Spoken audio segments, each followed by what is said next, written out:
बिस्मिल्लाहिर्रहमानिर्रहीम। आज हम अपने लेक्चर में स्टडी करने जा रहे हैं law of mass action. Law of mass action क्या है आज हम देखेंगे। बज़ाहिर लॉ ऑफ मैस एक्शन का नाम सुनते ही जहन में फिजिक्स के रूल्स आने लगते हैं। ऐसे महसूस होता है ये कोई फिजिक्स का रूल होगा, फिजिक्स का कोई लॉ होगा जिसमें law of mass action, mass के एक्शन के बारे में बात की जा रही है।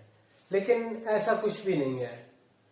ये जिनकी law of mass action chemistry से रिलेटेड है, इसमें बैलेंस्ड केमिकल इक्वेशन में उनके एक्टिव मैसेज से रिलेटेड गुफ्तगू की जाएगी कि किस तरह से रेट ऑफ रिएक्शन अपने एक्टिव मैसेज से रिलेशन रखता है। आइए स्टडी करते हैं।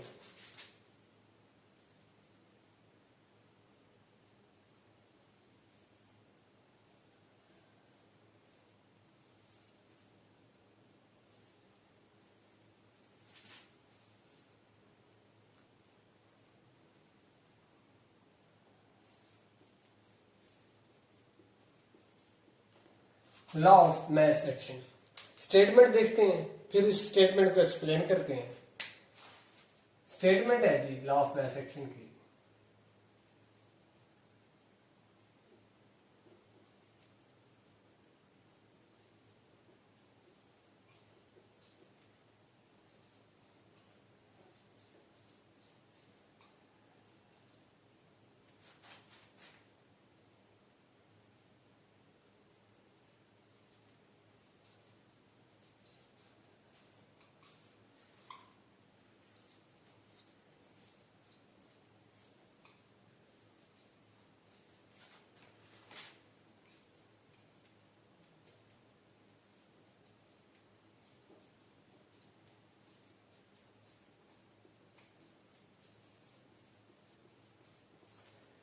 The rate of reaction is directly proportional to the active masses and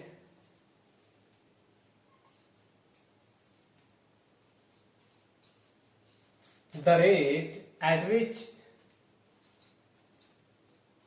substances react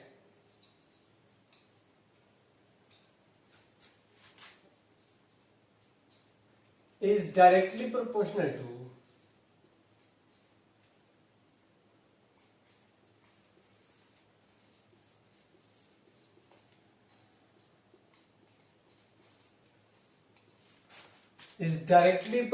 to the product of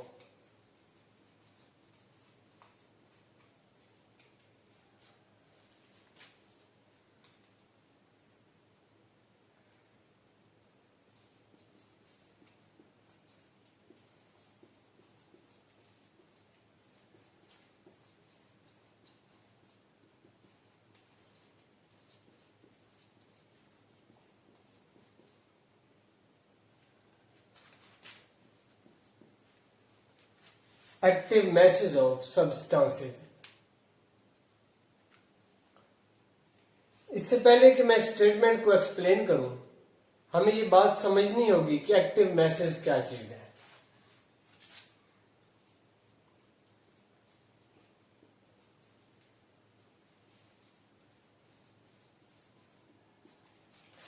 active message कहते हैं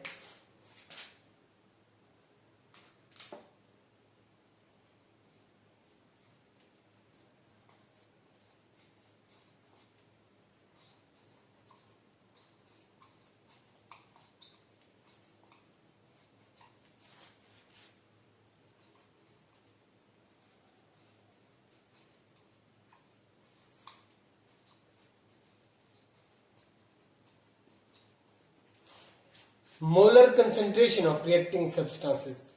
किसी भी केमिकल रिएक्शन में जो सब्सटेंसेस आपस में रिएक्ट कर रहे होंगे उनकी मोलर कंसेंट्रेशन को एक्टिव मैसेज कहा जाता है। इनका यूनिट होता है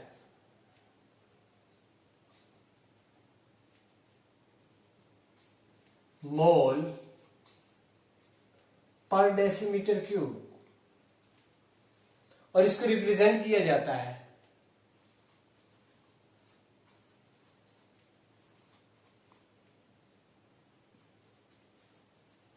स्क्वायर ब्रैकेट से, इन ब्रैकेट्स में लिख दिया जाता है एक्टिव मैसेज को, इस तरह रिप्रेजेंट किया जाता है।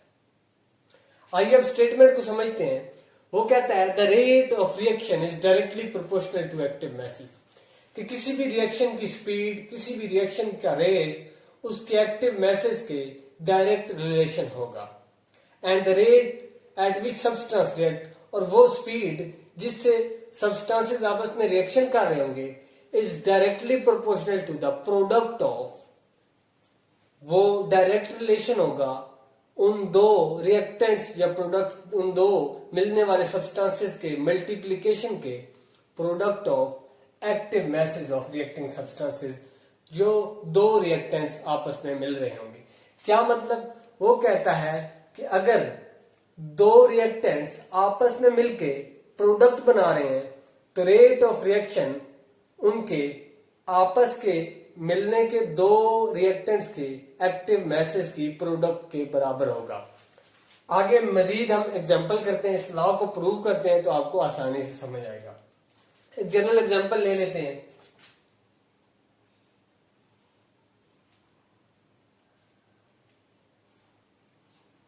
ए प्लस बी मिले,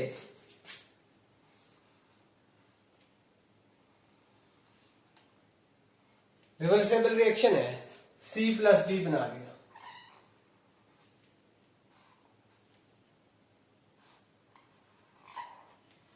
आइए इस लॉ की स्टेटमेंट को इस रिएक्शन पे अप्लाई करते हैं। वो कहता है rate of reaction is directly proportional to the active message of reacting substances.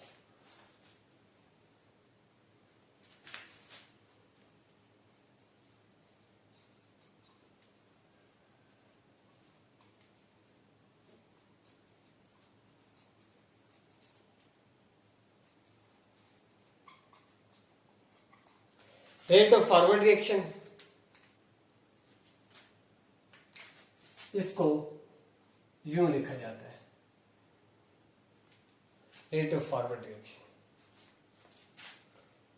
Is directly proportional to active message of reacting substances.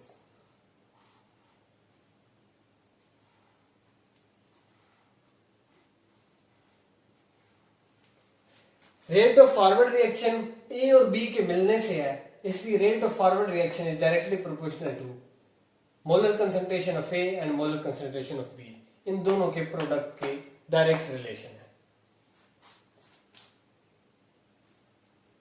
Rate of forward reaction, proportionality खत्म करके हम इक्वलिटी लगाएंगे तो एक कांस्टेंट लगेगा, constant of forward reaction.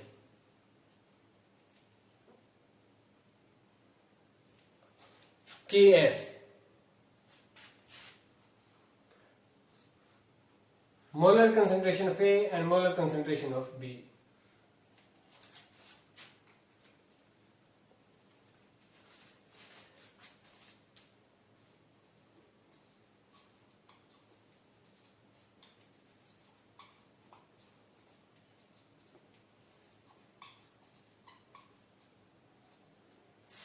Rate of reverse reaction, क्योंकि reversible reaction के दो हिस्से होते हैं, forward reaction and reverse reaction, तो रेट ऑफ रिवर्स रिएक्शन को यूं लिखते हैं, rate of reverse reaction. Rate of reverse reaction is directly proportional to molar concentration of product C and molar concentration of D।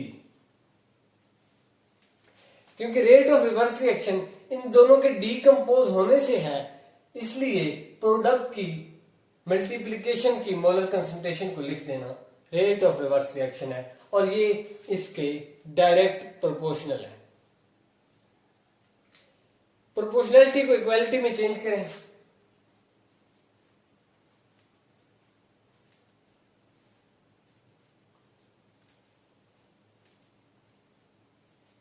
Constant of reverse reaction लगेगा,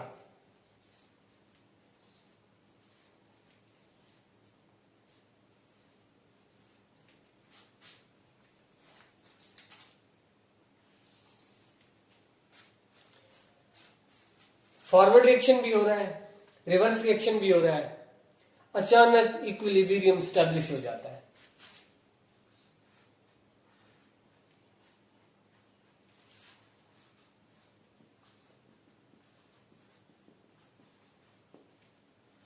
equilibrium पे आप और मैं जानते हैं, इक्विलिब्रियम की डेफिनेशन है the rate of forward reaction and rate of reverse reaction becomes equal to each other. This state is called equilibrium state. Rate of forward reaction, rate of reverse reaction के equal हो गया। Rate of forward reaction की value put कर दें, rate of reverse reaction की value put कर दें। Kf molar concentration of A, molar concentration of B equal to Kr molar concentration of C and molar concentration of D। Constants एक side पे कर लें और एक्टिव मैसेज को एक और दूसरी साइड पे ले जाएं। ये बनेगा Kf over Kr is equal to molar concentration of C, molar concentration of D divided by molar concentration of A, molar concentration of B। ये एक्सप्रेशन हमारे सामने आया। यहां एक और बात वाजे करता चलूं कि F ओवर के आर को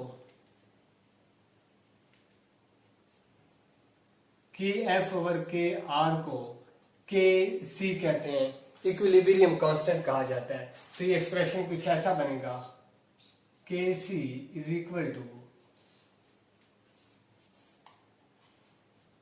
सी D over molar concentration of A molar concentration of B. ये हमारा लॉ प्रूफ हो गया है। जो हमने स्टेटमेंट कही थी कि rate of forward reaction and rate of reverse reaction is directly proportional to their active masses। ये अपने एक्टिव मैसेज के डायरेक्ट रिलेशन है। ये हमारा लॉ प्रूव हो गया है। हेंस प्रूव के सी कि एफ ओवर के आर को के सी यानी कि इक्विलिब्रियम कांस्टेंट कहा जाता है। आज हमने एक्सप्लेन किया लॉ ऑफ मैस एक्शन क्या है, एक्टिव मैसेज क्या होते हैं और लॉ ऑफ मैस एक्शन को प्रूव किया। यहां तक law of mass action prove हो चुका है। अगले लेक्चर में इंशाल्लाह हम मजीद लॉ ऑफ मैस एक्शन से रिलेटेड डेरिवेशन करेंगे। तब तक के लिए इजाजत दीजिए। अल्लाह हाफिज।